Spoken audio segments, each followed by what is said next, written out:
Halo audiens kalian, kita berjumpa kembali dalam acara Bincang-Bincang dengan perempuan sukses yang menginspirasi bangsa.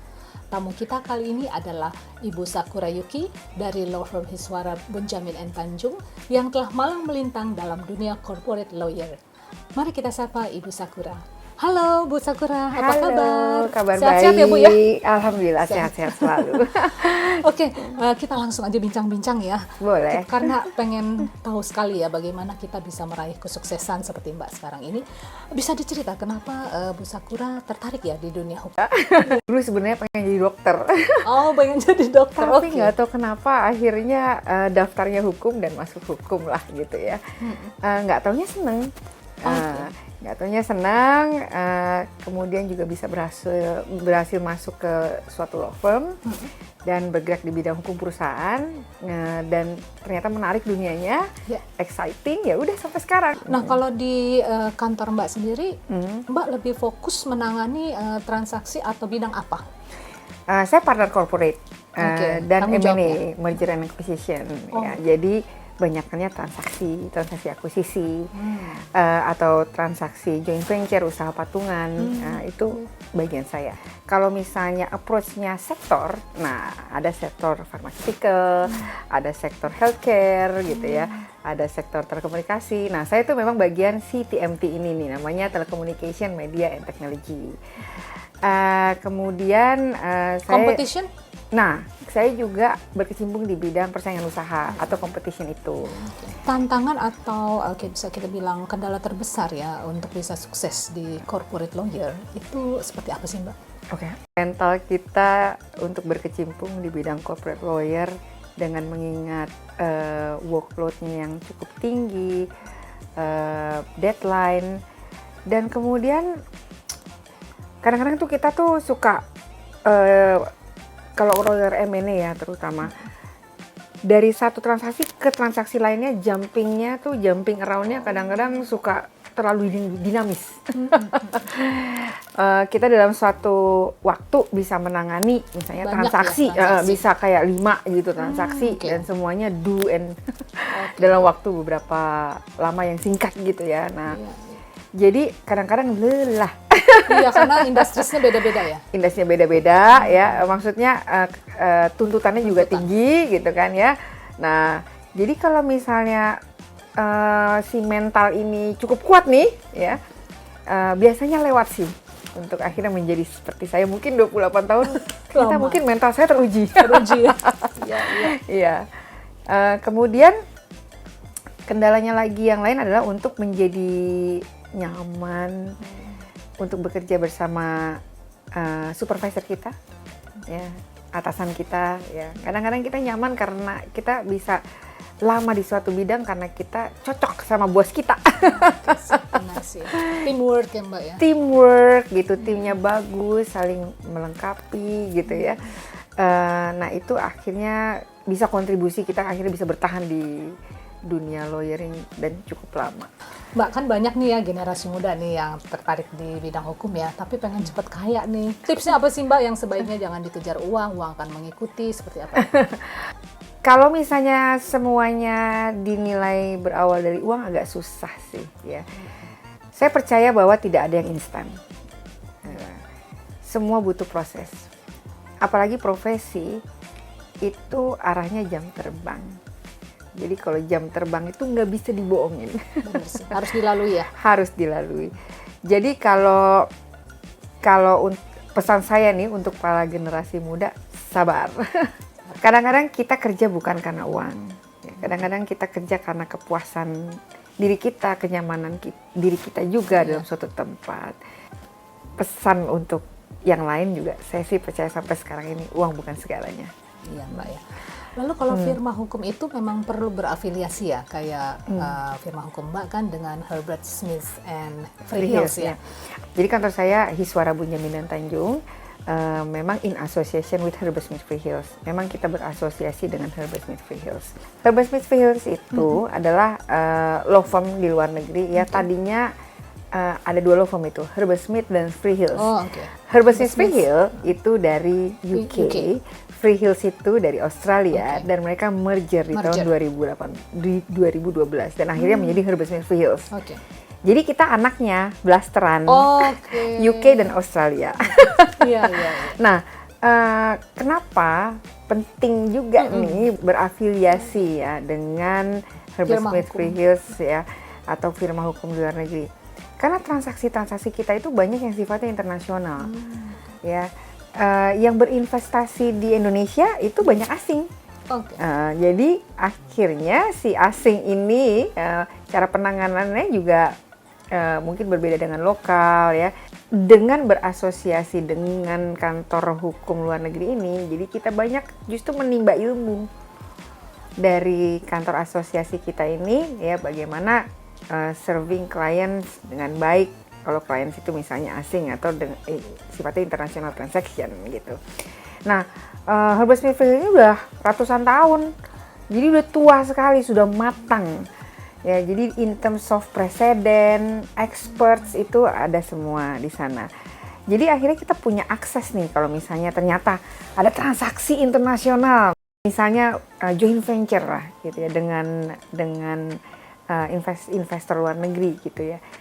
Nah, kita nggak punya nih contohnya gimana perjanjiannya yang khusus misalnya mengatur tentang suatu hal. Nah, kita bisa telepon kantor asosiasi kita, ada nggak presiden di sana, gimana transaksinya kalau di luar negeri. Jadi kita bisa mengadopt juga apa yang terjadi di luar negeri gitu. Nah, akhirnya banyak sih manfaatnya. Klien dari perusahaan Mbak banyak perusahaan asing juga sih? Iya, klien kita adalah asing atau multinasional. Nah, jadi dari Herbert Smith Freehills itu juga ada secondary ya namanya ya. Jadi ada expatriate juga gitu ya. Ada lawyer asing juga yang di secondary di kantor kita. Jadi akhirnya kita punya akses nih kalau misalnya kita contohnya ya misalnya kalau misalnya sama investor asing harus negosiasi dan lebih dibutuhkan gitu, ada lawyer asing di samping kita in terms of bahasa juga, in terms of cara penyampaian. Akhirnya kita juga punya akses untuk Herbert Smith Freehills ini juga masuk juga ke dalam transaksi, membantu kita gitu. Bisa diceritakan Mbak, transaksi terberat biasanya kalau firma hukum semacam Mbak itu lebih bagaimana sih? Kendala kalau boleh diceritakan. Spill dikit.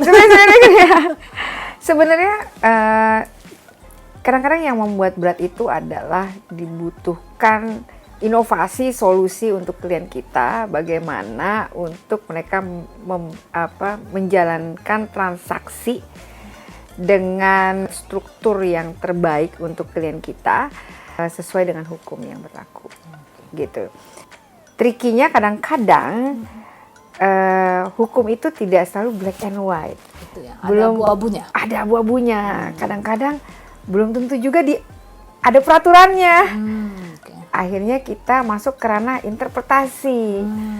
Nah, kalau interpretasi yang tanggung jawab lawyernya. Kalau misalnya salah nanti lawyernya yang kena. Nah, akhirnya kita harus mengadakan analisa, kita research, kita harus diskusi juga dengan para pemangku kepentingan, government. Bener nggak nih cara interpretasi kita terhadap transaksi ini agar semuanya sesuai dengan hukum di tengah-tengah yang gray area, di tengah yang abu-abu nggak diatur, ini tetap tidak menyalahi hukum di Indonesia. Nah, mungkin komplikasinya di situ. Berarti memang Mbak ketika ada transaksi besar, Mbak juga bikin konsep penyelesaian, diskusi, simulasi, dicek ke kiri ke kanan. Setelah semua setuju dipikirkan, pertimbangkan, panjang ya Mbak? Benar, jadi ada alternatif structure gitu plan ya. A, plan B. Plan A, plan B. Nanti kadang-kadang memang yang menentukan adalah tax consultant. Dari segi tax mana yang paling efisien. Dari segi hukum mungkin pasti bisa dicari jalannya. Biasanya Mbak kalau melihat next generation, apa sih yang penting yang harus dipersiapkan oleh mereka yang Mbak ambil gitu untuk firma hukum Mbak? Kalau misalnya dilihat dari pengalaman sudah pastilah ya, knowledge-nya dia. Ya, mau melamar nih. Iya, pengalaman kan udah pastilah ya. Kita melihat orang ini memang sudah pantas menjadi partner ya. Mentalnya juga udah baja karena mungkin akan banyak kiri kanan kendala yang akan dihadapi. Jadi kalau mentalnya baja ya, bisa lah untuk dititipkan ya tongkat estafet.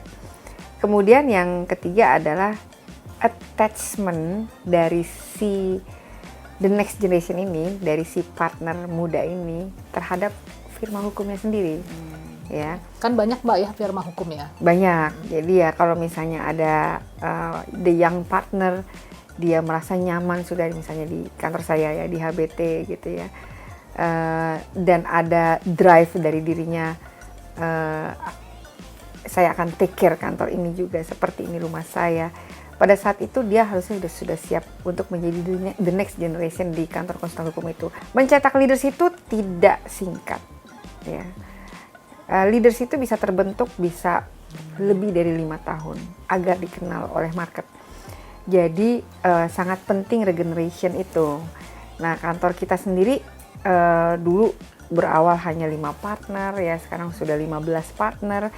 Younger partner sekarang juga sudah lahir. Nah, itu suatu signal yang bagus dari suatu law firm bahwa law firm itu sedang mempersiapkan the next leaders. Bisa diceritakan ya Bu Sakura, kalau kita berkarir sebagai lawyer kan banyak saingan ya, para pria-pria tangguh ya. Itu kiatnya gimana bisa sukses sampai sekarang? Waduh, jangan salah loh. Di beberapa law firm bahkan lebih banyak perempuannya yang jadi lawyer. Maksudnya yang pengacaranya ya, lawyernya tuh banyak perempuannya. Nah, jadi untuk tantangan sebagai wanita adalah bagaimana menyeimbangkan karir, urus keluarga, dan keluarga, urus suami, anak gitu ya. Nah, sekarang ini kan Mbak sudah 28 tahun lebih ya berkarir di corporate lawyer. Nah, tips Mbak untuk supaya bisa meraih semaksimalnya sukses di keluarga dan pekerjaan bagaimana? Pertama ya, mungkin memang support dari keluarga ya diperlukan lah gitu ya. Support keluarga juga akhirnya mendukung gitu kita untuk berkarir di bidang kita. Kemudian dari sisi atasan, bos kita ya. Kadang-kadang memang kalau kita punya bos yang human, dia akhirnya juga bisa mengerti kalau kita misalnya harus mengurus keluarga kita gitu ya. Nah, jadi akhirnya kita bisa ngebalance antara karir dan rumah tangga. Yang penting mungkin tetap optimis, positif. Kadang-kadang pengelolaan pekerjaan itu lebih kepada komunikasi. Contohnya deadline. Kalau misalnya deadline-nya kita bilang ini nggak masuk akal, mungkin kita mencoba bernegosiasi gitu ya dengan klien kita gitu ya. Nah, tapi memang tergantung kasusnya. Kalau misalnya kasusnya memang tiba-tiba buru-buru, seperti kayak pasien harus mau beranak, ya kita nggak ada pilihan gitu ya. Begadang nih Mbak ya. Begadang lah mungkin. Nah, kalau misalnya kita bisa komunikasi gitu ya, memanage expectation orang, termasuk keluarga dan klien. Nah, semoga bisa berjalan harmonis semuanya. Ya, memang semua profesi ada tantangannya ya Mbak. Betul. Ya. Kalau di tempat Mbak sendiri, itu karir perempuan itu bisa ya terbuka ya dan diberi kesempatan? Terbuka. Justru law firm saya, Hiswara Bunyamin dan Tanjung, itu sepertinya mendapatkan predikat salah satu law firm yang banyak perempuannya. Dan ramah terhadap perempuan. Dan ramah terhadap perempuan pasti. Ada kalau misalnya staf yang hamil ada tempat menyusui atau bagaimana? Ada. Oke. Tempat menyusui, bahkan kalau di kantor kami cuti melahirkan. Berapa bulan? 6 bulan. Wah, lama ya. Seru juga ini. Jadi pengen kerja di tempat Mbak, di perempuan-perempuan praktisi 6 bulan dan kemudian fully paid. Fully paid. Nggak ada dipotong sama sekali gitu ya. Tempat kami cukup ramah ya. Oke, baiklah. Terakhir, gaya hidup yang Mbak jalani nih supaya tetap sehat secara mental dan fisik. Ya, apa yang Mbak lakukan? Oh ya, saya belakangan sih merasa sangat bahagia dengan berolahraga. Olahraga apa tuh Mbak? Olahraga. Mungkin kita nggak usah ngomong berolahraga, bergerak. Soalnya banyak yang anti olahraga, seperti saya dulu. Yang penting gerak aja. Mbak suka Muay Thai kan? Saya suka Muay Thai. Seru sih kalau Muay Thai itu ya, karena dari tangan dan kaki bergerak ya. Sebenarnya kenapa saya pilih Muay Thai pada saat itu adalah saya dulu senangnya sepedaan. Oh, sepeda. Ya, kardio ya. Jadi kan saya senang cycling saya senang cycling ya. Saya biasa pakai road bike dan saya bisa berkilo-kilometer gitu ya. Saya bisa cycling di Jogja, saya bisa cycling di luar negeri, Singapura, Tokyo. Nah, tapi terus saya pikir, wah kaki saya kayaknya udah lumayan kuat kok, tangan saya belum. Nah, akhirnya saya undang ya personal trainer lah gitu untuk Muay Thai, untuk melatih tangan saya. Nggak tahu, saya seneng gitu. Nah, terus strength exercise juga itu penting banget gitu untuk otot-otot semakin kuat ya. Di samping olahraga, jaga makanan. Oh, iya, benar ya. Itu kayak satu paket tuh. Bukannya kalau ada meeting-meeting lawyer makanannya berlimpah Mbak, enak-enak. Itu dia, itu cobaan banget, beneran cobaan banget deh. Emang kita kayaknya memang harus milih-milih. Kadang-kadang kalau misalnya udah ada acara makan sama klien atau ada acara makan malam, emang nggak perlu makan banyak-banyak sih dari pagi sampai malam ya. Banyakin protein ya. Akhirnya dengan kita jaga diri, kita akan jadi jauh lebih bahagia. Baiklah audiens kalian, demikianlah bincang-bincang kita ya dengan Ibu Sakura Yuki. Banyak pengalaman sharing yang bermanfaat ya, yang telah Ibu sharing ke kami semua. Terima kasih ya Ibu ya atas Terima kasih sore hari ini. atas undangannya. Ya.